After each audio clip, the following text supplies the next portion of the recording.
এই কথাগুলো আমরা মনে করে আল্লাহর কাছে দোয়া করব। اللهم صل على سيدنا اللهم آمين اللهم آمين اللهم آمين ربنا ظلمنا أنفسنا وإن لم تغفر لنا وترحمنا لنكونن من الخاسرين ربنا آتنا في الدنيا حسنة وفي الآخرة حسنة وقنا عذاب النار عرش عظيমের মালিক রহমতের কুদরতি দৃষ্টি দ্বারা একবার ফরজ বাড়ির গায়ের ময়দানের দিকে তাকাও। দেখো তোমার বান্দারা খালি আসমানের নিচে রোদের ভিতরে দুইখানা হাত তোমার আরশের দিকে তুলে ধরেছিল মাওলা। দুনিয়ার ভিক্ষুক আজকের এই দিনই যদি কোনো দরজায় গিয়ে হাত ছাড়ে, এমন কোনো পাষাণ হৃদয় নাই তাকে খালি হাতে ফিরে দেয়। আল্লাহ তাআলা সুদীর্ঘ একটি মাস তোমার গোলামি করেছি, সিয়াম সাধনা পালন করেছি, তারাবির নামাজ আদায় করেছি, সাহরি খেয়েছি, ইফতারি করেছি গো মাওলা। কেউ কেউ কিয়ামুল লাইল করেছি, কেউ কেউ ইতিকাফ করেছিলাম, কালামুল্লাহ কোরআন শরীফ খতম করেছি। ঈদগাহের ময়দানে এসে 2 রাকাত ওয়াজিব নামাজ আদায় করে ফাতিহা শরীফ, ইখলাস শরীফ, দরুদ শরীফ পড়ে তোমার দরবারে হাত তুলেছি। এই তওবা হাদিয়াটুকু সোনার মদিনা নবীর রওজায় পৌঁছায়া দাও। যে নবীজি আমাদেরকে ইতিম করে সবুজ গম্বুজের নিচে ঘুমিয়ে আছেন গো মাবুদ, মেহেরবানি করে আমাদের নবীজি রওজা মুবারকে সওয়াব পৌঁছায়া দাও। আর উলামায়ে খুলাফায়ে রাশিদিন জান্নাতুল বাকি, জান্নাতুল মাওয়াল্লা, বদর, উহুদ, খন্দক, কারবালা, জমিন সহ দিন ইসলাম প্রতিষ্ঠা করে বিভিন্ন যুদ্ধে বিভিন্ন জায়গায় যারা বুকের তাজা রক্ত জমিনি বিলায়া দিয়া বিভিন্ন জায়গায় ঘুমিয়ে আছেন, সকলের কবরে সওয়াব পৌঁছায়া দাও। আল্লাহ তাআলা তোমার যত নবী রাসূল, তোমার যত ওলি কামিল বিভিন্ন জায়গায় ঘুমিয়ে আছেন, মেহেরবানি করে সকলের রূহ মুবারকে পৌঁছায়া দাও। বগুড়ার জমিনকে তথা উত্তরবঙ্গকে আলোকিত করে আমাদের পার্শ্বে মহাস্থানী মাহিসর বলকে ঘুমিয়ে আছেন, যারা আলোতে অত্র এলাকা আলোকিত হয়ে গেছে মাবুদ। লক্ষ লক্ষ মানুষগুলো যার দরবারে আসে, সেই যেই মাহিসরের জন্য আমাদের বগুড়াবাসীকে মানুষ চিনে। আল্লাহ তাআলা প্রাণ খুলে দোয়া করি তোমার এই অলির কবরে আর সওয়াব পৌঁছায়া দাও। নাম শহরের জমিনে ডক্টর কবরুল্লাহ সহ অত্র এলাকার যত ওলি কামিল তোমার কবরে বাসিন্দা হয়েছেন, মেহেরবানি করে প্রত্যেকের কবরে সওয়াব পৌঁছায়া দাও। আল্লাহ এমন হতভাগা আমরা অনেকে হাত তুলেছি, ঈদের ভিতরে যাদের আব্বা আম্মা দুনিয়াতে জীবিত নাই, ওগো আরশে আজিমের মালিক 17 সালে আমি আমার আব্বাজানকে নিজের হাতে কবরস্থ করেছি গো মাবুদ।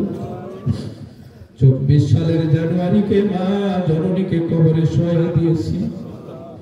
2টা লোক যখন কবরে নামায়া কাফনের কাপড় সরায়া শেষবারের মতো দেখেছি, আর দেখি না। কত মানুষের চেহারা দেখি, জনম দেখুনি আব্বা আম্মার চেহারা আরো দেখি না। আল্লাহ যখন তারা জীবিত ছিল পকেটে টাকা ছিল না,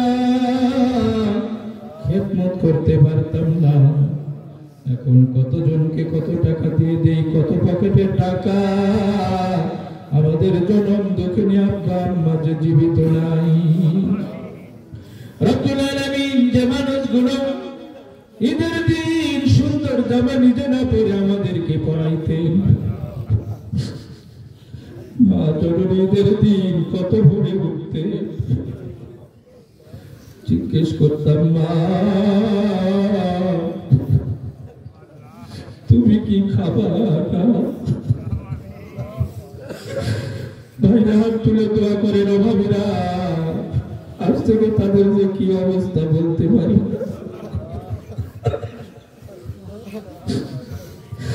মা বলতো বেটা তোরাই যে খাইলে আমার খাওয়া হয়ে যাবে।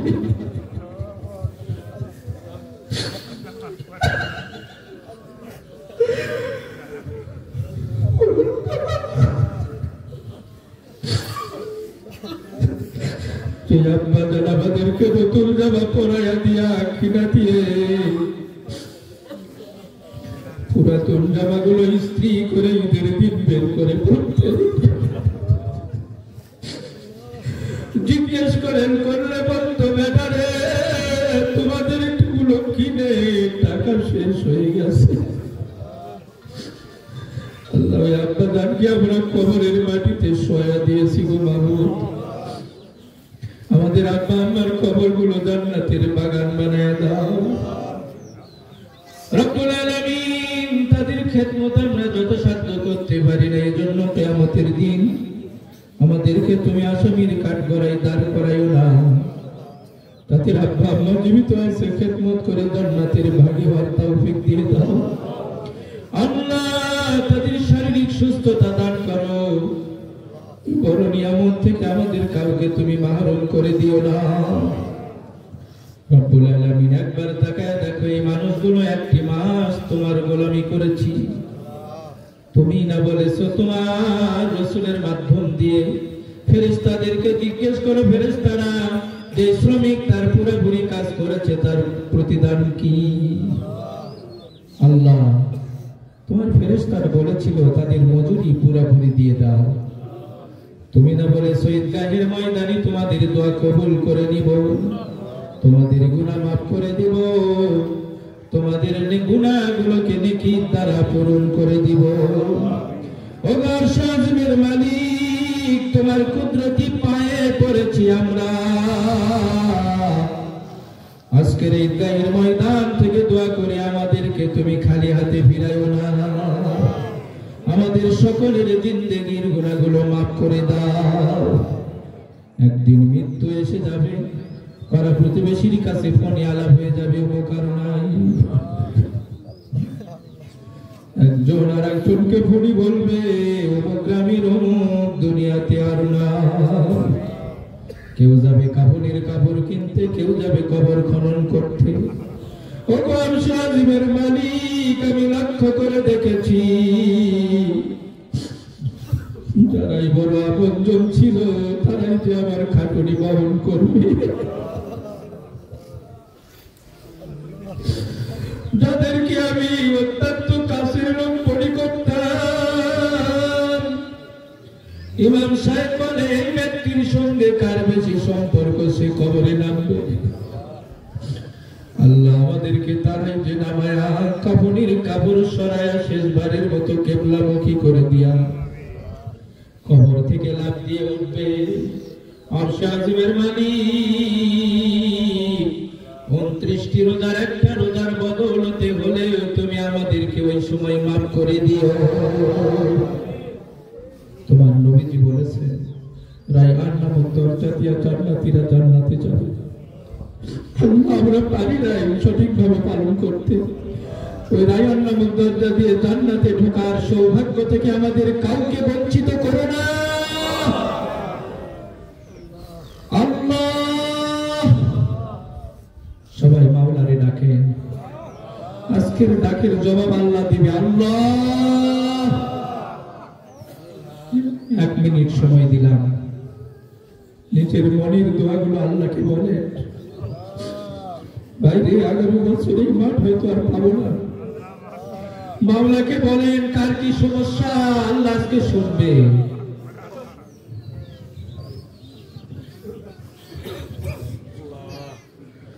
রব্বুল আলামিন কিয়ামতের কঠিন দিন আল্লাহ আমাদের সকলের হিসাব তুমি সহজ করে দিও। আজকের সামান্য রোদ সহ্য হয় না, কিয়ামতের দিন সূর্য যখন মাথার কাছে আসবে কেমনি সহ্য করবো আল্লাহ।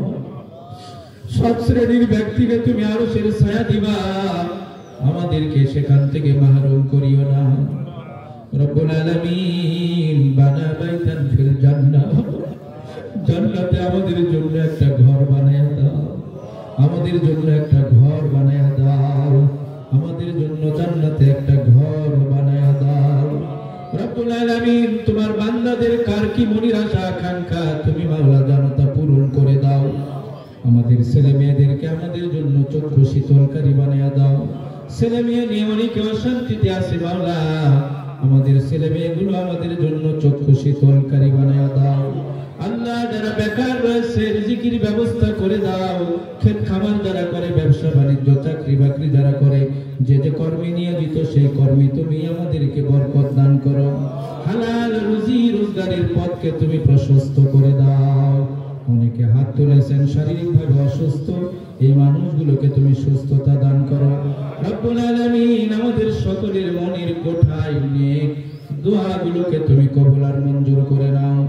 আজকের হাজিরি জামাতে অনেক ছাত্র ভাইরা হাত তুলেছেন, তাদের মেধা শক্তি স্মৃতি শক্তিকে তুমি বাড়ায়া দাও। অনেক পরীক্ষার্থীরা হাত তুলেছেন, আশানুরূপ ফলাফল করার তৌফিক দিয়ে দাও। আল্লাহ, এই মাঠ প্রতিষ্ঠা করে যারা দুনিয়া থেকে বিদায় নিয়ে চলে গেছেন, অনেক মুসল্লি ভাইরা যারা দুনিয়া থেকে বিদায় নিয়ে চলে গেছেন, আল্লাহ তাআলা সকলকে তুমি জান্নাতুল ফেরদাউস নসিব করে দাও। বর্তমানে যারা এই মাঠে টাকা পয়সা বুদ্ধি পরামর্শ শ্রম দিয়ে পরামর্শ দিয়ে সহযোগিতা করছেন, কিয়ামতের দিন আমাদের সকলের জন্য এটা নাজাতের জরিয়া বানায়া দিও। ইমাম হিসাবে এই মাঠে আমি গোলাম আসার পূর্বে যারা খেদমত করেছেন, দয়া করে প্রত্যেকের খেদমত গুলো তুমি কবুল করে নাও। ওগো আরশে আজিমের মালিক, এই কয়েকজন ব্যক্তিকে জান্নাতে দিলে তোমার বড় ক্ষতি হবে না। আল্লাহ, এই মানুষগুলো দিনের বেলা পানির কি স্বাদ এক মাস আমরা তা জানি না। কার জন্য খাই নাই, কার ভয়ে আমরা বিরত ছিলাম, জাহান্নাম তো কোনোদিন দেখি নাই। এই মানুষগুলোকে তুমি কেমনি জাহান্নামের আগুনে দিবা? মা জননী ছোট্ট বাচ্চার বাবা শব্দ শুনে হাতের কাজগুলো ফেলে দেয়, বুকের সঙ্গে সন্তানকে জড়াইয়া ধরে বলে, ব্যাটারি তোকে আমি ভুলি নাই, তোকে আমি ভুলি নাই। মা জননী বুকের সঙ্গে জড়াইয়া নাই গো মাওলা, সেই দয়ার চাইতে লক্ষ লক্ষ গুণ তোমার দয়া বেশি। এই গুটি কয়েক মানুষগুলোকে তুমি কেমনি মাহরুম করে দিবা? ইমানদার না হওয়া পর্যন্ত কাপড়ের কাপড় দিয়ে আমাদের মুখখানা ঢেকে দিও না। সারা বিশ্বের মুসলমানদেরকে হেফাজত করো, মাজলুমদেরকে তুমি হেফাজত করো। বিশেষ করে আজকের এই মাঠ থেকে দোয়া করি মাওলা, গাজার ফিলিস্তিনি মুসলমানদেরকে তুমি আর মারিও না। একদিনে 400 জনকে শহীদ করেছে ইসরাইল। ওগো আরশে আজিমের মালিক, ছোট্ট বাচ্চা গুলি শাহাদাত আরশের দিকে তুলে ধরে বলে, আমি আল্লাহকে সব বলে দিব।